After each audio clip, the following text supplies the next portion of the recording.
বিষ্ণু বলেছেন এই আল হাইয়ুল কাইয়ুম এটা হচ্ছে ইসমে আজম। এটা কি? যে ইসমে আজম দিয়ে দোয়া করলে আল্লাহ দোয়া কবুল করে, আল্লাহর কাছে কিছু চাইলে আল্লাহ দেয়। এক সাহাবী দোয়া করতেছে ইয়া হাইয়ু ইয়া কাইয়ুম, বিশ্বনবী বলে এই সাহাবী তো ইসমে আজম দিয়ে দোয়া করতেছে। তাহলে দোয়ার সময় বলবেন ইয়া হাইয়ু ইয়া কাইয়ুম, পারবেন? বলেন ইয়া হাইয়ু ইয়া কাইয়ুম।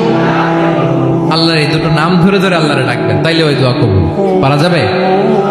বিশ্বনবী দোয়াতে বলতেন ইয়া হাইয়ু ইয়া কাইয়ুম বিরহমাতিকা আস্তাগীথ আসলিহ লি শা'নি কুল্লাহু ওয়া লা তাকিলনি ইলা নাফসি তারফাতা আইন। ও হাইয়ু ওয়া কাইয়ুম, ও শাশ্বত চিরঞ্জীব আল্লাহ, আসলিহ লি শা'নি কুল্লাহ, আমার সব কিছুকে আপনি ফিক্স করে দেন, ঠিক করে দেন।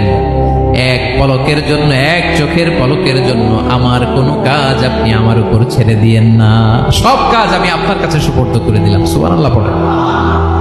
তাহলে 2 নাম্বার কথা, আল্লাহ শুধু আমাদের ইলাহি নন, তিনি হচ্ছেন আল হাই, চিরঞ্জীব, তিনি হচ্ছেন আল কাইয়ুম, নিজেও স্বয়ং সম্পূর্ণ, অন্যকেও রক্ষণাবেক্ষণ করেন। আলহামদুলিল্লাহ পড়েন।